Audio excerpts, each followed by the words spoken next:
Salamat po, Chair, at magandang hapon po sa lahat, mga kasama ko sa Senado at yung OVP family. Dalawang tanong lang po, Chair, para ngayong araw. Una po, I note that a huge chunk of the OVP's 2025 operations budget, 1.909 billion pesos, will be used for the delivery of socio-economic programs, such as one, medical and burial assistance program. This supplements other healthcare programs of the government to assist indigent individuals and families. For 2025, 771.445 million will be allocated for the program.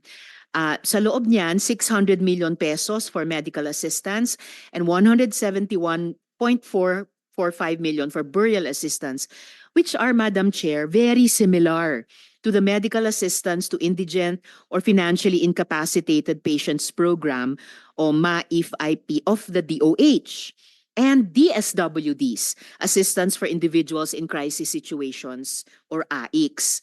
Pangalawa, disaster operations, which aims to provide relief goods to disaster-stricken areas not commonly reached by other agencies. Para doon 101.644 million pesos and is also similar doon naman sa disaster risk management program of the DSWD. Third, relief for individuals in crisis and emergencies, or providing food boxes or food items to families who are ineligible for OVP's other services. So 50 million pesos, which is also similar to DSWD's AICS. And last, Magnegosyo Taday, livelihood assistance for those with entrepreneurial skills, 150 million pesos, which is also similar to DOLES naman, Integrated Livelihood Program o DLIP. So, ang tanong ko po dito, Madam Chair, anong nag-lead sa OVP na mag-consider na i-launch yung ganitong programs? May ginawa bang studies para suportahan yung pagkakaroon ng ganitong programs na parallel naman sa katulad at existing programs ng iba't iba nating line agencies, Madam Chair? Yes, Madam Chair. Thank you. Noong ako po ay nangampanya, 3 lang po yung sinabi ko na plataforma. Una po, trabaho. Pangalawa po, edukasyon. At 3, mapayapang pamumuhay para sa ating mga mamamayan. Nung pumasok po kami sa Office of the Vice President, tiningnan po namin ang mga pinakamaraming requests ng ating mga kababayan. Una-una po, ang lagi po naming natatanggap na request ay medical and burial assistance. Pangalawa po ay financial assistance. Pangatlo, lagi silang humihingi ng tulong sa pagkain. At pang-apat, very recently, sa tali ng mga requests, no? Yes, sa tali ng mga requests is yung educational assistance na sinasabi ng mga kababayan natin. Sinasabi namin lagi sa kanila, libre naman yung public schools. Ngayon ay libre na rin yung higher educational institutions. Pero sinasabi nila nahihirapan kasi sila sa plete, nahihirapan sila sa pabaon ng mga bata at sa pagkain ng mga bata. Kaya meron kaming bago, ito yung educational assistance. At ang panghuli naman, lagi naming natatanggap na request galing sa ating mga kababayan ay kapag sila ay naging biktima ng disaster, whether man-made or natural disasters. So sila po ay lumalapit sa Office of the Vice President. Totoo po, merong mga ibang local government units at ibang national government agencies na ganito po ang kanilang programa. Pero po, nung ako ay umupo as a Vice President, I took an oath, and doon sa oath, I said that I will do justice to every man. So hindi po kami pwedeng humindi sa mga tao na humihingi ng tulong, lalong-lalo na ay kaparte ng gobyerno ang Office of the Vice President. Salamat, VP, Madam Chair. Sabi nga ng VP, Madam Chair, libre na yung public school, libre na rin yung higher education, bagamat ni-note nila na sinasabi ng mga nagre-request na nahihirapan pa rin sila sa ilang mga programs na nakalodge sa ilalim ng libreng edukasyon na iyan. Kaya nga kinonsider nilang mag-launch ng ganitong mga katulad na programs. Iko-consider ba ng VP na i-lodge na lang yung mga budgets nitong mga programa dun na lang sa mga line agencies natin. Tapos mag-request na lang ang OVP ng allocation para in sync sa priorities ng executive department sa halip na magkaroon pa ng hiwalay pero magkatulad naman na programa, Madam Chair. Madam Chair, we only submit the budget and we leave it to the discretion of all the members of Congress to decide on the budget. We can only propose a budget for the Office of the Vice President. Pero magbibigay po ako ng halimbawa kung ganun po ang gagawin natin. Tulad po ng AIX ng DSWD. Kapag meron po kaming nire-refer o binibigyan ng endorsement ng AIC sa DSWD, kadalasan po nasagot sa amin ay hindi pwede dahil galing yan sa Office of the Vice President at kalaban yan. Minsan po, totoo yan na pupolitika ang assistance para sa ating mga kababayan. Kaya po, uulitin ko, ang mga tao naman kasi hindi sila tumitingin sa politika. Tumitingin lang sila na itong opisina na ito ay opisina ng gobyerno at pwede kaming humingi ng tulong doon. And so I go back to the oath that I shall do justice to every man at kaya po kami nandito at kaya po kami merong mga ganito na mga projects sa Office of the Vice President. Salamat VP, Madam Chair. Wini-welcome ko yung sinabi nila na the VP would leave it to the discretion of the members of Congress. Medyo nagitla ako nung sinabing minsan pag may nire-refer ang OVP para sa AIX, ang feedback ay kalaban niyan. Dahil Madam Chair, I believe tayo sa Kongreso when we appropriate the budget, merong implicit na assumption tayo doon na pagkatapos, in the exercise of our oversight function, yung parehong level ng professionalism we demand of ourselves ay presumption of regularity, ina-expect natin sa lahat ng members ng executive, lalo na when they are working together. Kaya, gaya ng sinabi ko kanina, wini-welcome ko yung sinabi ni VP na they would leave it to the discretion of the members of Congress, and tayo naman ay hindi tayo bibitaw sa mahigpit nating pag-ensure na these programs be implemented by the appropriate agencies o kahit in collaboration with each other na naaayon talaga sa tamang standards above partisan politics. And therefore, at the proper time, Madam Chair, gagawa ako ng proper motion para i-lodge yung budgets ng mga programang ito sa line agencies na may klarong opportunity for OVP na mag-request for allocation as for other offices in the executive.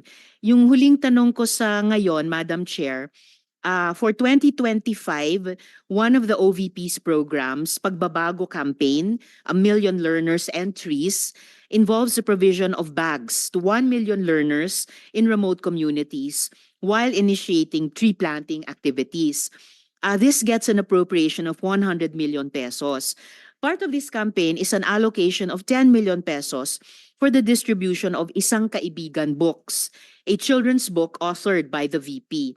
Pwede po bang sabihin ni VP sa atin more tungkol sa contents ng librong ito na bibilihin ng gobyerno for distribution?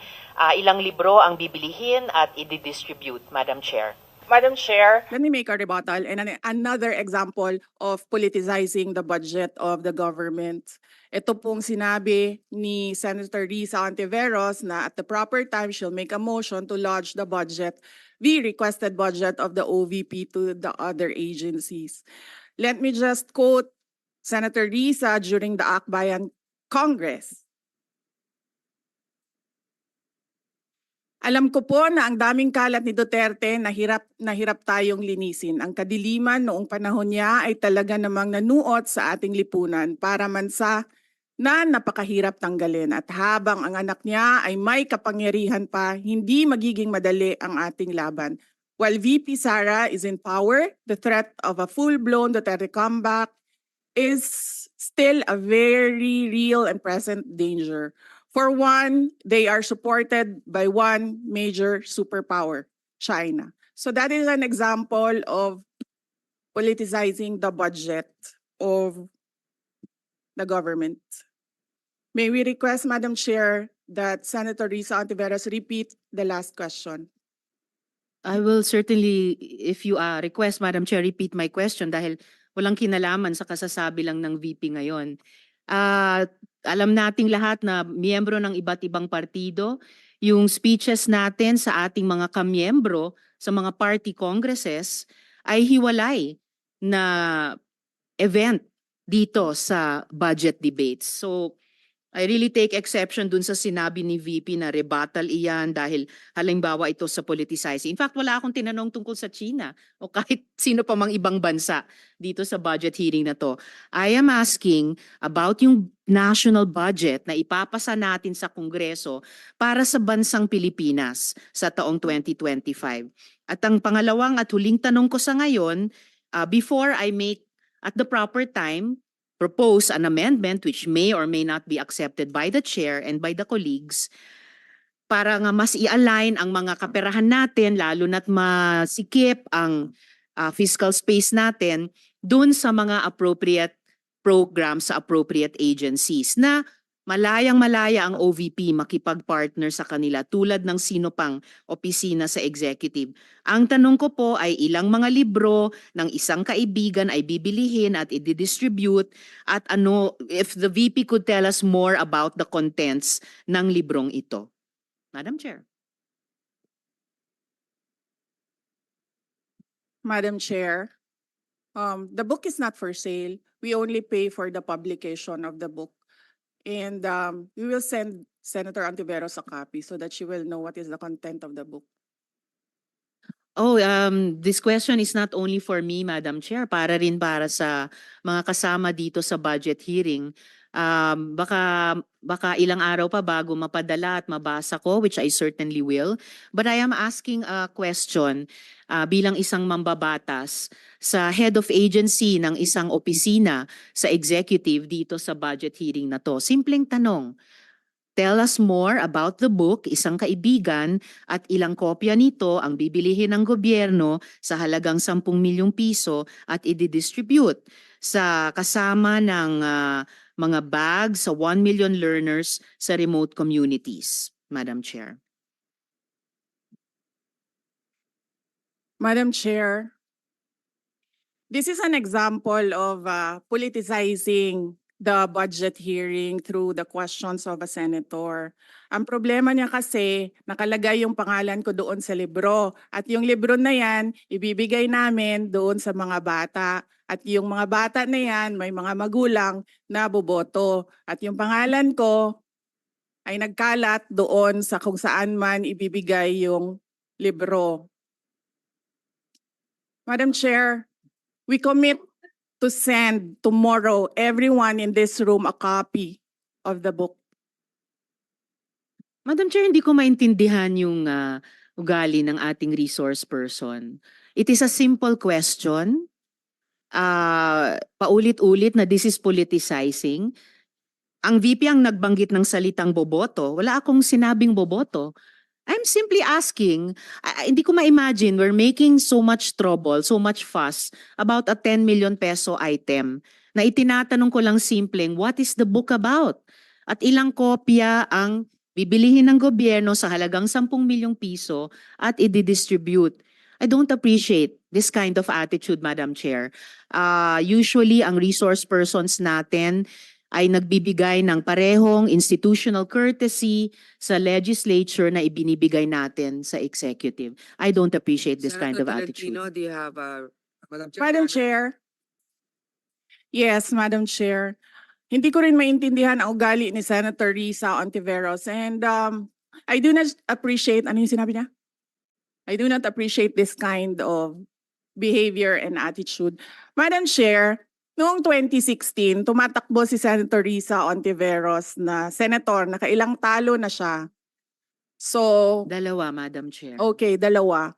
Natatakot siya sa pangatlong talo niya, kaya pumunta siya sa Davao.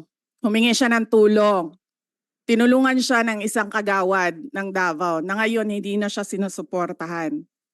Humingi siya ng tulong sa akin, thinking na hindi mananalo si President Rodrigo Duterte. Kinausap niya ako ng kinausap doon sa law office ko sa Davao City. Sabi ko sa kanya, o sige, tutulungan kita. Chinika niya ako ng chinika. Tapos umalis siya. Siyempre, hindi naman siya tumutulong kay Pangulong Duterte. Hindi din totoo yung sinabi ko na tutulungan kita. Tinext niya ako. Pwede ba akong mag-follow up sa hinihingi kong tulong sa boto dyan sa Davao City? So sabi ko sa kanya, okay, sige. So, tinawagan ko at sinabihan ko at pinakiusapan ko ng pinakiusapan si former Congressman Milen Garcia. Sabi ko sa kanya, Kong, tulungan mo ito. Bigyan mo na lang ng ilang barangay mo at ilang mga leaders mo. Ayaw pa siya tulungan ni former Congressman Milen Garcia. Pinakiusapan ko ulit, Kong, please tulungan mo na lang. Nanalo na siya at nung nanalo siya, anong ginawa niya? Siya ang pinakaunang umatake kay President Rodrigo Duterte. Anong tawag sa ugaling ganito? With due respect to our resource persons and also our colleagues, I think this doesn't really. I understand there's history among all of us here, but I think that we should really stick to the budget. And I think this is just being very objective. I would like to ask also, since we're going to be furnished a copy tomorrow, we can look at it and evaluate what the content of the book is. But maybe just a general, we won't ask line by line, ano ba yung libro na yan? But tell me, is it for good manners and right conduct? That's fine. Is it science? Is it history? So maybe just a general one, so we can just answer it. Because I understand that every office will have its own advocacy and initiative. So, but then, I don't think it's also wrong for us to be curious what it is about. So just a general one. Any of the undersecretaries can tell me what the topic of the book is? Is it history? What is it? Madam Chair, the explanation is in the title, Isang Kaibigan. It's about friendship. Okay. Then that's for the record. It's about friendship. Madam Chair, just a last point. Okay. So kung sana ganun yung naging sagot sa simula pa, 'di ba? Napakasimple. Simpleng tanong, dapat simpleng sagot. Nagkwento pa ng kwento na sinabi dati na walang kinalaman sa tanong ko. Just for the record, as a last point, Madam Chair, this is public funds and we're making inquiries about them. Budget hearing po ito. Hindi po lahat about you. Pera po ito ng taong bayan. For the record, I Madam think Chair. let's Thank not you, get Madam Chair. personal, but Yes. I understand the emotion is high. But let's continue on. If you have any more questions, Senator Risa, we will Those have are a just round. my two questions, Madam Chair. Okay. Maraming salamat po. Thank you.